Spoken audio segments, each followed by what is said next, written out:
Believe it or not, Minnesota actually has 5 major metro areas, so let's talk about them in order of smallest to largest. Starting with number 5 on the list, the smallest is the Mankato metro area with about 100,000 people.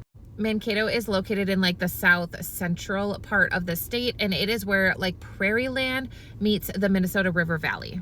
Mankato has pretty good proximity to a lot of the manufacturing in the state. The Mankato area also has strong ties to the native Sioux and Dakota people and is known for being a pretty laid-back college town. I actually graduated from Mankato State University. And the median home price in the Mankato area is around $300,000. Number 4 on the list is the St. Cloud metro area. The St. Cloud metro area has a population of about 200,000, so twice the size of Mankato. It's located in central Minnesota along the Mississippi River, and it is surrounded mainly by agricultural land. Scattered in that agricultural land are also a lot of really good fishing lakes. St. Cloud also has a pretty diverse community with a large immigrant and refugee population. And don't you dare go saying anything nasty about immigrants or refugees over here. It is all love. The median home price in St. Cloud is around $250,000 compared to the state at around $400,000. So St. Cloud is a very affordable area to have all of the amenities of a city, but a smaller town feel and very affordable housing. Number 3 on the list is the Rochester metro area that is in southeast Minnesota.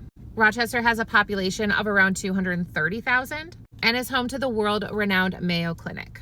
Because of the Mayo Clinic, the economy in Rochester is very centered around healthcare. And there's a lot of global influence here because it is attracting people from all over the world. Rochester is on the edge of the Driftless region, which is southeastern Minnesota and western Wisconsin. Because the glaciers never reached this area, they never flattened out the topography, so it is still very bluffy as it was prior to the glacial period. And it is a very unique and very beautiful part of the state. Median home price in the Rochester area is a little over $400,000, so on par with the rest of the state. Next, at the second biggest metro area is the Duluth metro area.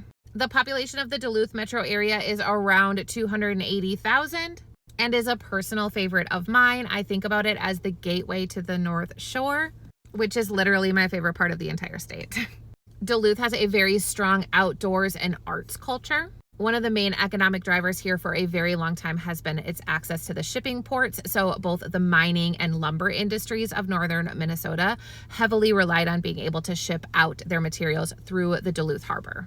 Because if you didn't know, Duluth is on Lake Superior, and Lake Superior is one of the Great Lakes, and the Great Lakes connect the interior of the United States to the Atlantic Ocean.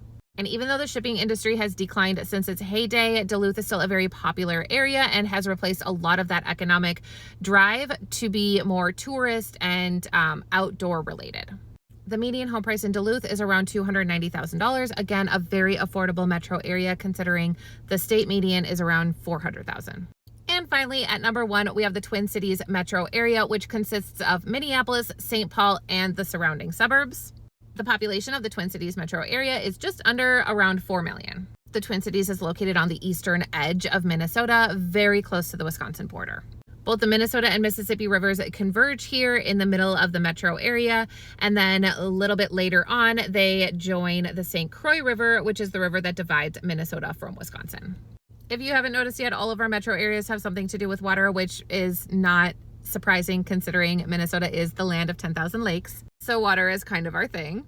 Minneapolis is nationally recognized for having one of the best park systems in the entire country. St. Paul has the longest stretch of preserved Victorian mansions. And the general Twin Cities area is well known for having very good craft brewery as well as a very good restaurant scene. And we may not be New York when it comes to the restaurant scene. We do hold our own pretty darn good.